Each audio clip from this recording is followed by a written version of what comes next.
नाज़रीन गिरामी अस्सलामु अलैकुम वरहमतुल्लाहि वबरकातुह।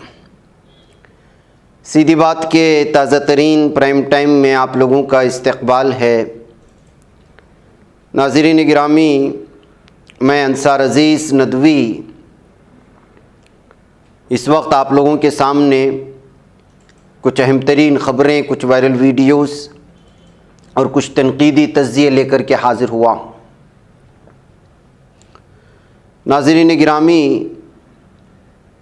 तमहीदी तफसीलात में जाने से पहले आप लोगों से जो हमेशा से दरख्वास्त होती है उस पर तवज्जो करने की अपील करूँगा। नाज़रीन गिरामी, जब धर्मों के नाम पर लड़ा दिया जाता है, मज़हबों के नाम पर लड़ा दिया जाता है, कई दिन जब बस्ती जल जाती है, गरीब व लाचार लोग जब बेघर हो जाते हैं और ज़ुल्म व सितम की एक दास्तान लिखने के बाद उसकी जो परछाइयाँ सामने आने लगती हैं और फिर वो परछाइयाँ जब धीरे धीरे बोलना शुरू होती हैं तो फिर किस तरह का दर्द सामने आता है, उसकी एक वीडियो मैं आप लोगों के सामने रखना चाहता हूँ। फसादात करवाता कोई और है, मरता कोई और है और नुकसान कोई और उठाता है और फ़ायदा सियासी पार्टियां उठाती हैं। ये भारत की आज़ादी से पहले हो या आज़ादी के बाद जितने भी फसादात जहाँ कहीं भी होते हैं वहाँ पर उसका असल नतीजा निकल कर के यही आता है। जिनका फसादात में मुलव्वस होना, जाहिर सी बात है कि कुछ प्रूफ भी नहीं होता, लेकिन नुकसान कौन उठाता है? किनका घर बर्बाद होता है, किनका फ्यूचर बर्बाद होता है, बच्चे कैसे यतीम होते हैं, कैसे उनसे तालीम छिन जाती है, कैसे उनसे सर से छत छिन जाता है। ये सिर्फ़ एक छोटी सी बच्ची की ये वीडियो आप सुनेंगे जिसका ख्वाब था डॉक्टर बनना, लेकिन उसका घर उजड़ गया है। आप इसको सुने। पढ़ाई करती हैं आप? क्या बनना चाहती हैं? डॉक्टर। डॉक्टर बनना चाहती हैं? 11th में बायोलॉजी लेके पढ़ रही हैं आप? अभी हाँ, बायोलॉजी की 11th में। आपका तो घर टूट गया अभी, तो फ्यूचर भी टूट गया। मतलब नया घर नहीं ले सकते ना हम, कहीं पे यहाँ पे कहीं पे जगह नहीं है। अभी लेबर का काम करते हैं। मम्मी पापा उतना कमाते नहीं है कि जो हम कहीं किराए से रह सकें, तो रात भर हम फुटपाथ पर रह रहे थे और एक कोठी से एक आंटी आई थी, उन्होंने खाना दिया था। वो भी मतलब एक रोटी, 2 रोटी थी और थोड़ी सी दाल थी, बस वही खा के आई। रात भर सो रहे थे। सुबह से कुछ नहीं खाया? सुबह से तो बस चाय पिए खरीद के बस और तोड़ दिया। अब यहाँ से सामान भी नहीं लेने दिया। हमारा बुक्स वगैरह सब दब गई इसमें। सारी बुक्स आपके अंदर हैं? हाँ, इसमें दब गई थी सारी, घर से निकाल दिया था। जैसा कि नाज़रीन गिरामी मैंने कहा, सुनता ही नहीं है कोई दर्द। जाहिर सी बात है कि महल्लों में बैठ कर के गरीब हिंदू मुसलमानों को लड़वाने वाले, इनको ये बात कहाँ समझ में आएगी। और जब कोई सच बोलता है, ख़ुद हमारा कोई हिंदू भाई, तो उसकी बात को भी सुना नहीं जाता। किस तरह से फरीदाबाद में बिट्टू बजरंगी ने हालात ख़राब करने की कोशिश की, वहाँ ख़ुद उनके धर्म से ताल्लुक़ रखने वाले लोगों ने फरीदाबाद में होने वाले फसादात को 3 महीने पहले जो करवाना चाहता था वो नाकाम हुआ, तो वो किस तरह मेवात पहुँच गया और यहाँ पर कत्ल आम की साजिश रची, किस तरह तलवारें बांटी गई और क्या कुछ हुआ। ख़ुद हमारे एक हिंदू भाई, यहाँ तक कि बताया जा रहा है कि ये जो बात कर रहे हैं वो जो है बीजेपी वर्कर है, बीजेपी कारकुन है। वो अशोक बाबा और बिट्टू बजरंगी जैसे दहशतगर्दों पर क्या कह रहे हैं और किस तरह हरियाणा में प्रीप्लान्ड एक जो है फसादात करवाए गए, खुद इनकी ज़बानी आप सुन लीजिएगा। आप यही कहना चाहते कि प्रायोजित दंगा था, जो भी वहाँ पर मतलब दिक्कतें हुई उसको कहीं ना कहीं आपने जो बजरंगी की बात की, उन्होंने इसको प्रायोजित किया था? हाँ, प्लानिंग थी।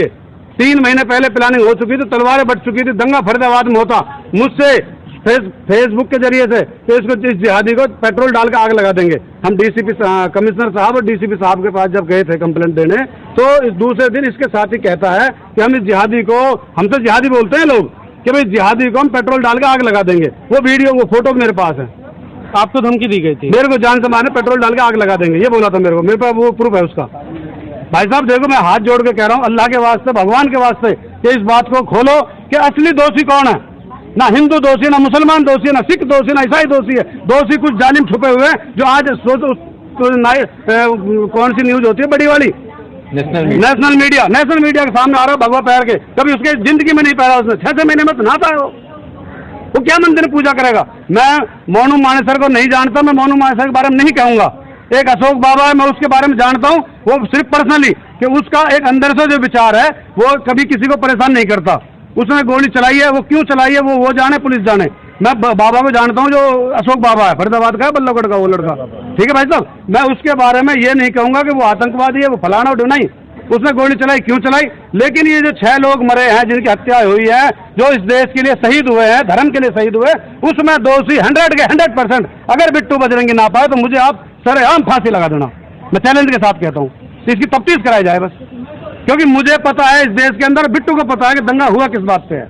मतलब फरीदाबाद से आपके प्रयास से रुका, लेकिन उसके बाद फरीदाबाद में बड़े भाई नूह तक मामला पहुंच गया उसी के जरिए। नूह पे इनको मालूम हुआ था कि शोभा यात्रा निकलने वाली है। शोभा यात्रा वहाँ जो निकलती थी 2-4 साल से जो निकल रही है, वो नॉर्मल तरीके से जो हमारे हिंदू भाई थे वो वहाँ पे पूजा करते थे और मुसलमान भाई उनकी सेवा करते थे। ऐसा नहीं है कि मुसलमान को पाकिस्तान से आके बम फेंक गया, कोई दुनिया के कहीं और आतंकवादी देशों से आके बम फेंक गया, ऐसा कुछ नहीं था।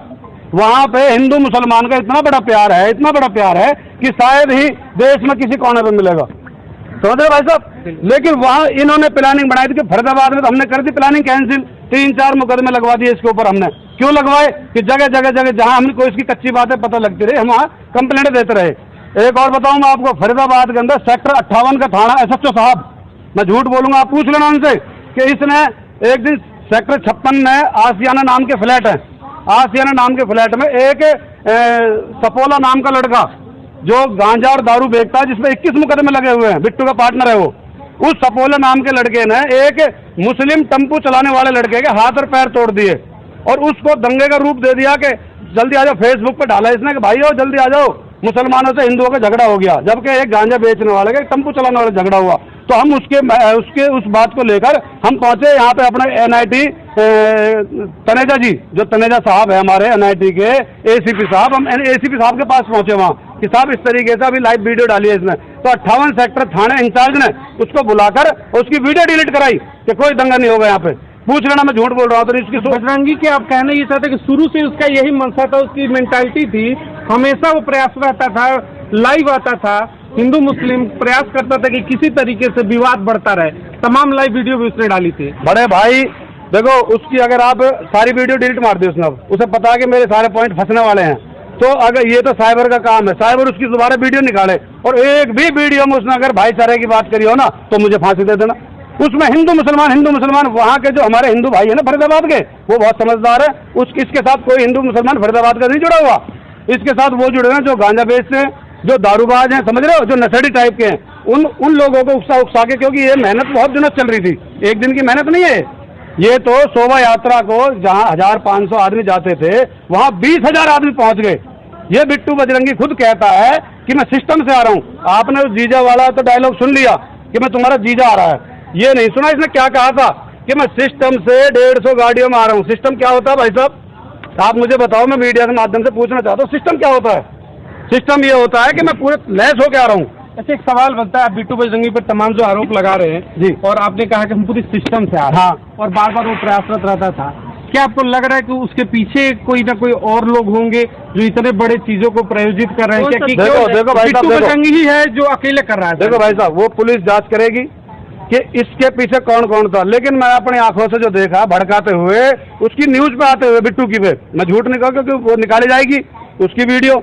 एक तो ये दिल्ली की एक लेडीज है जिसकी मोटी सी बिंदिया लगा के रखती है और बिहार की भाषा बोलती है वो लेडीज, और वो भगवा कपड़े पहन के रखती है, मोटा चश्मा पहनती है, मेरा नाम नहीं पता उसको, सुदर्शन चैनल में पता नहीं किसमें, मैंने जानता जी किसमें है वो। लेकिन हाँ वो औरत, अरे मुल्लों को काटो ना, 3-4 महीने पहले की वीडियो, अरे काटो ना, अरे हिंदू भाई इकट्ठे हो ना। तो इनकी एक पर्सनल मंशा थी भाई साहब, मैं सच्चाई बताऊंगा, सच्चाई, चाहे मुझे फांसी हो जाए मैं अपने बच्चों से कह के आया था, मैं अल्लाह की कसम खा रहा हूँ, मैं अपने बच्चों से कह के आया था कि मैं सर पे कफन बांध के जा रहा हूँ, लौट के आऊँ या ना आऊँ, लेकिन सच्चाई बताऊंगा, मौत से पहले पहले सच्चाई बताऊंगा देश को कि सच बात क्या है। आप देश में इस समय राजधानी में खड़े दिल्ली पुलिस की बात कर ले या फिर केंद्र में जो मुखिया बैठे हुए हमारे गृह राज्य मंत्री अमित शाह, उनसे एक मैसेज क्या देना चाहेंगे कि अभी आपने जिस लड़की के बारे में जिक्र किया वो हो या फिर ऐसे तमाम जो देखो भाई साहब, उनके ऊपर कैसी कार्रवाई होनी चाहिए? ऐसे लोग क्या देश का माहौल खराब कर रहे हैं? अब मैं आपको एक चीज और दिखाता हूँ कि मैं किसका वोटर हूँ और किसका सपोर्टर हूँ, वो दिखा सकता हूँ। बिल्कुल दिखा सकता हूँ भाई साहब, स्वतंत्र है लोग। आपको जल्दी तो नहीं है ना?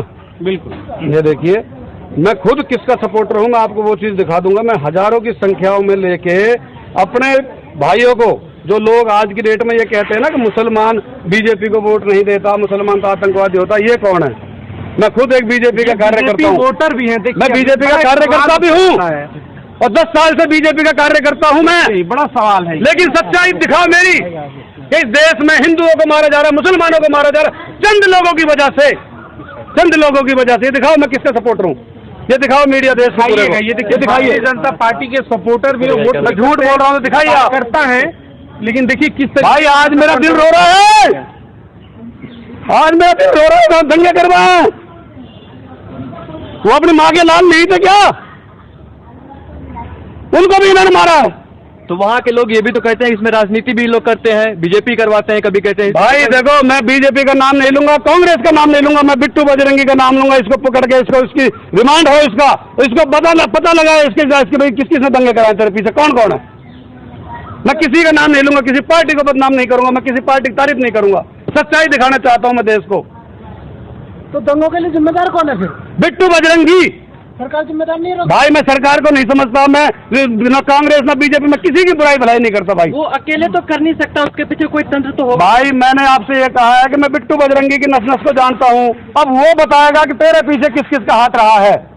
मैं कहने को वैसे धकेल दूं खामखा कि जी मैं बीजेपी गंदी है, कांग्रेस गंदी है, मेरे लिए कोई गंदी नहीं है, मैं खुद बीजेपी का कार्य करता हूँ। अनुसार नू विवाद या जितनी भी घटनाएं घटी है, अगर बिट्टू बजरंगी को पकड़ा जाए, उस पर जांच बैठाया जाए तो सबके 1,00,00,000% अगर बिट्टू बजरंगी दोषी ना निकले, मैं सबके सामने कह रहा हूँ, मुझे यहाँ ही फांसी लगा देना, मैं अपने लिख के दे दूंगा, किसी को कोई गुनाह नहीं हो, मैं खुद मर जाऊंगा। जाओ, अगर बिट्टू बजरंगी दोषी ना निकले। धन्यवाद। देश के मीडिया के सामने क्या दिखा रहे हैं, क्या कुछ पता है, कुछ नहीं पता किसी को, सिर्फ मुझे पता और बिट्टू बजरंगी को पता है इस देश के बारे में कि क्या हुआ। और हमने 3 महीने पहले हाईलाइट कर दिया था फरीदाबाद पुलिस का हम अब भी हाथ जोड़ के एक वो कर रहे हैं कि फरीदाबाद पुलिस ने फरीदाबाद दंगा होने से बचा लिया।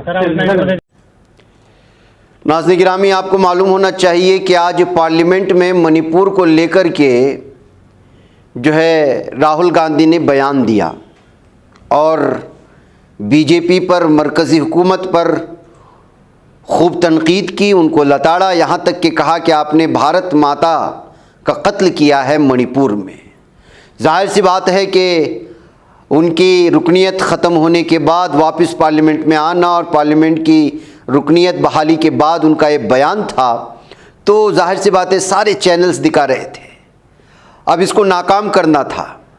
नाकाम करने के लिए स्मृति ईरानी उनके फ़ौरन बात बोलने के लिए खड़ी हो गई और इल्ज़ाम लगाने लगी कि उन्होंने फ्लाइंग किस किया है। अब उनके बयान दे के राहुल गांधी को बयान देते ही वहाँ से वो फौरी तौर पर राजस्थान के लिए रवाना हो चुके थे। तो इल्ज़ाम लगाया गया स्मृति ईरानी की तरफ से कि यहाँ कई लेडी मेंबर पार्लियामेंट बैठी हुई हैं, उनके सामने ये भोंडा और ये बदअखलाक वाला किरदार अपनाया गया है। लेकिन ये वीडियो जो इस वक्त आप देख रहे हैं, ये उनके ख़त्म करने के बाद की फौरी वीडियो है और यहाँ पर राहुल गांधी कहीं भी कोई फ्लाइंग किस करते हुए नज़र नहीं आ रहे। जबकि इस सिलसिले में दीगर मेंबरान पार्लियामेंट से भी पूछा गया तो उन्होंने भी कहा कि ऐसा कोई मंजर देखने को नहीं मिला। लेकिन स्मृति ईरानी ने इनके भाषण को पूरी तरह ख़त्म करने के लिए एक, जैसे हमेशा से होता है कि जो है ख़ुद को मजलूम बना करके पेश करने का तरीक़ा अपनाया है। ये कहते हुए जो है इस वक्त ये पार्लियामेंट में फ्लाइंग किस का मामला इस वक्त जो है धीरे धीरे ऊपर आने लगा है। लेकिन इसके बावजूद मीडिया वाकई में आज जो है राहुल गांधी का बयान लोगों के सामने ला कर के जो उनके ऊपर गोदी मीडिया का इल्ज़ाम लगता है, पल भर के लिए तो कम से कम उसको धोने की कोशिश की है। और इधर स्मृति ईरानी फ्लाइंग किस के हवाले से उनके बयान को पूरी तरह से ख़त्म करने की कोशिश हो रही थी बैकैफ। अब इस वीडियो में तो हमको नज़र नहीं आ रहा है। अब ये बात वही लोग बेहतर अंदाज में जान सकते हैं कि जो है वो किस तरह से जो है यहाँ फ्लाइंग किस को किस एतबार से यहाँ पे लिया गया है। और जो है वो, और एक सूरत ये भी है कि दाएं जानिब बैठी हुई है सामने, स्पीकर के एकदम सामने, और राहुल गांधी हैं स्पीकर के दाएं जानिब और वो भी एकदम सामने। अगर वो करेंगे भी तो सामने वालों पर उसका असर होगा, ख़वातीन जहाँ बैठी है वहाँ पर तो उसका इशारा नहीं जा रहा है। अगर ऐसा हुआ भी है भाई कैफ अभी देखना है कि क्या है, लेकिन जाहिर सी बात है कि इस वक्त जो है छोटे से मामले को लेकर के बड़े मामले पर पर्दा डालने के लिए बीजेपी वैसे भी बदनाम है भाई कैफ। लेकिन चलते चलते एक बात तो ज़रूर हो गई, अब जब फ्लाइंग किस की बात शुरू होने लगी तो अब दीगर लीडरान कैसे खामोश बैठते। उन्होंने जो है ख़ुद बीजेपी लीडरान की फ्लाइंग किस की वीडियो शेयर करना शुरू कर दी, और उसमें से सबसे पहले जो शेयर की गई हैं ये है इस वक्त के एमपी के जो सीएम हैं। और देखिए इनका यह इशारा। अब इस इशारों को लेकर के जो है, अब जो पुरानी वीडियोस हैं, जाहिर सी बात है कि जब एक मौजू सामने आ जाता है तो सोशल मीडिया में लोग तैयार बैठे रहते हैं कि कौन सी बात का जवाब किस अंदाज में देना है। अब राहुल गांधी पर फ्लाइंग किस के जो है इशारे करने के इल्ज़ामात लगने लगे तो जो है फौरी तौर पर बीजेपी लीडरान के गलत हरकत की वीडियोस इस वक्त सोशल मीडिया में शेयर की जाने लगी, यानी कि लोहे को लोहा काटता है कि मुतरादिफ है। बैकएफ देखते हैं शाम तक कौन सा मौजू जो है सबसे ज़्यादा बोला जाएगा आज मीडिया में, फ्लाइंग किस वाला या फिर राहुल गांधी ने पार्लियामेंट में जो इस बात को कहा कि जो है मणिपुर में बीजेपी ने भारत माता का कत्ल किया है। देखते हैं। और उन्होंने मेवात का भी जिक्र किया है, जबकि राहुल गांधी के सिलसिले में, कांग्रेस के सिलसिले में मेवात और नूह में होने वाले फसादात पर ना बोलने को लेकर के लगातार कांग्रेस पर जो है मुसलमानों को किनारा करने वाले सियासत अपनाने का इल्ज़ाम लग रहा था, लेकिन राहुल गांधी ने मेवात का तस्करा भी किया है। ये बात चलते चलते मैं आपको ज़रूर बताऊं। बहरकैफ आइए नाज़रीन गिरामी अब बात करते हैं कि राहुल गांधी आज पार्लियामेंट से बाहर जा रहे थे तो अचानक वहाँ पर सड़क हादसे का शिकार एक शख्स को जो है रुक कर के बात करने की ये वीडियो भी जो है बहुत ज़्यादा इस वक्त वायरल हो रही है। एएनआई के हवाले से मिल रही है।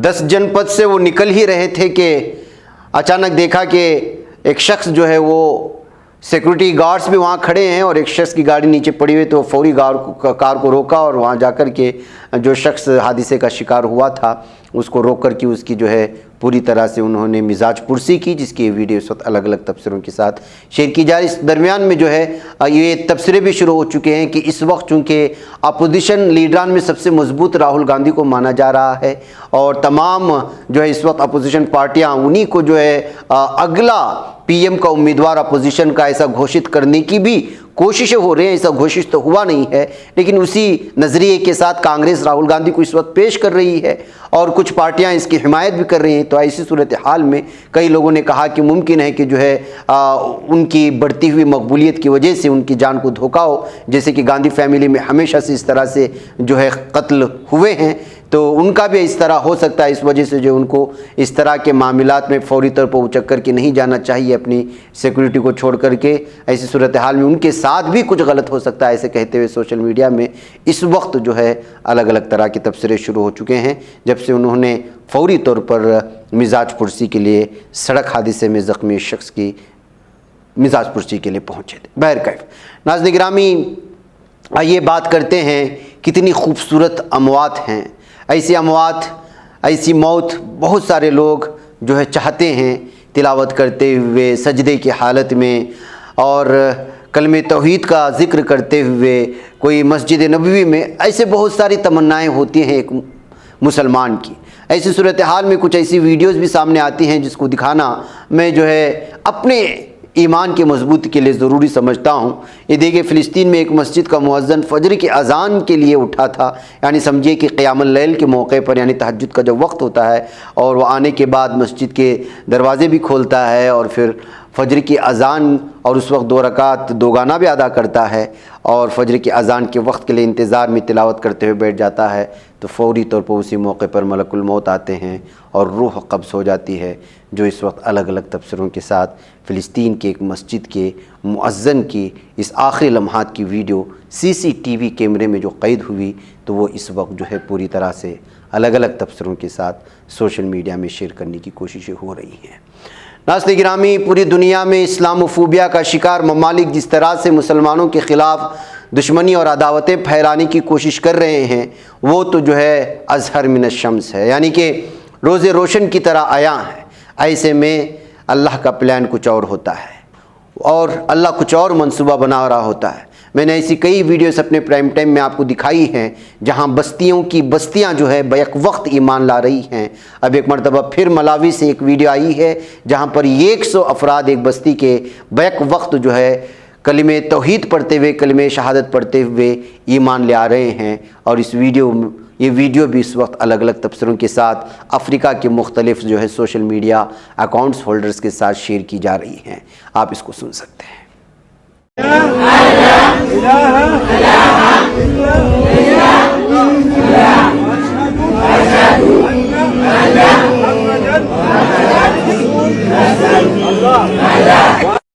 नाज़रीन गिरामी, एक तरफ यहाँ के मेवात के इंतज़ामिया की जानिब से, पुलिस की जानिब से जो जुल्म सितम मुसलमानों के ख़िलाफ़ हो रहा है, उसको लेकर के हरियाणा पंजाब हाई कोर्ट जो है वो पूरी तरह से सरजनिश कर रही है और इस पूरे मामले को जो है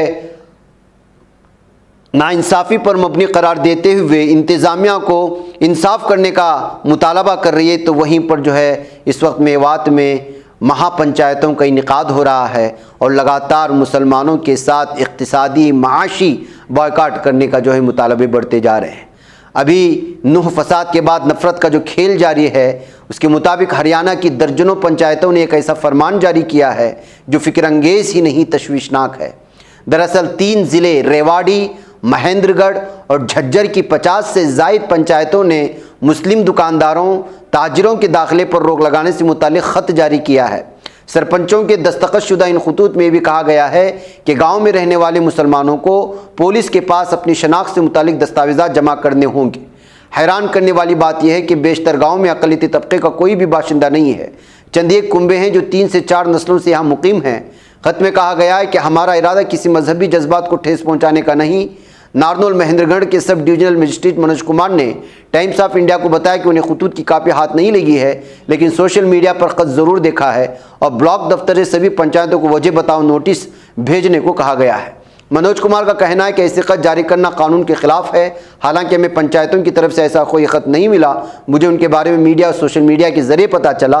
इन गाँव में अक़लियती तबके की आबादी 2% भी नहीं है। हर कोई खैर सगाली के साथ रहता है और इस तरह का नोटिस सिर्फ इस खैर सगाली में रखना डालेगा। दरियासना काबिल ज़िक्र बात है कि इन बेशतर गाँव में मुसलमान आबादी नहीं है या फिर चंद घर हैं, अलबत्ता मकामी आबादी ने उसका कोई नोटिस नहीं लिया है। तो नाज़रीन गिरामी, देखिए कि किस तरह से इस वक्त जो है इनकी जो इस वक्त करिए या जिन जिन इलाक़ों के नाम लिए गए हैं वहाँ है तो 2% मुसलमान आबादी, लेकिन जब इस तरह की महापंचायत के ज़रिए से ख़बरें बड़े पैमाने पर फैलना शुरू हो जाती हैं तो उसका असर क्या कुछ होता है आप अंदाज़ा लगा सकते हैं। गुड़गांव में क्या हुआ और उसके आसपास के इलाक़ों में क्या हुआ, मेवात से शुरू होने वाली जो आग है वहाँ तक पहुँची हुई थी। बैकैफ नाज़रीन गिरामी, आइए एक और ख़बर की जानिब आपको ले चलूँ और वो ये है कि फ़र्ज़ी ख़बर फैलाने वाले मज़ीद 8 यूट्यूब चैनल्स पर इस वक्त मरकज़ी हुकूमत का डंडा चला है और कैपिटल टीवी को भी इस वक्त बड़ा झटका लगा है। यहाँ नाज़रीन गिरामी, मरकज़ी हुकूमत ने फ़र्ज़ी ख़बर दिखाने वाली यूट्यूब चैनलों पर एक बार फिर सख्त कार्रवाई की है। फ़र्ज़ी ख़बर फैलाने के इल्ज़ाम में हुकूमत ने 8 यूट्यूब चैनल्स को बंद किया। मीडिया रिपोर्ट्स के मुताबिक चैनल्स वक्त से पहले लोकसभा इंतखाब कराने और इलेक्ट्रॉनिक वोटिंग मशीन पर पाबंदी लगाए जाने जैसी फ़र्ज़ी ख़बरें फैलाने में शामिल पाए गए थे। इनमें से कई पर मुल्क की फ़ौज के बारे में गलत जानकारियाँ फैलाने का भी इल्ज़ाम है। बताया जाता है कि जिन 8 यूट्यूब चैनल्स को मरकज़ी हुकूमत ने बंद किया है, पहले उनकी वीडियोज़ की गहराई से जाँच की गई है। इस दौरान उन चैनल्स में कई खामियां देखने को मिली। अफसरान का मानना है कि प्रेस इंफॉर्मेशन ब्यूरो ने इन चैनल्स पर फ़र्ज़ी ख़बर का फैक्ट चेक किया है। इससे पता चला कि कई यूट्यूब चैनल्स हैं जिनके ज़रिए फ़र्ज़ी ख़बरें फैलाई जा रही हैं।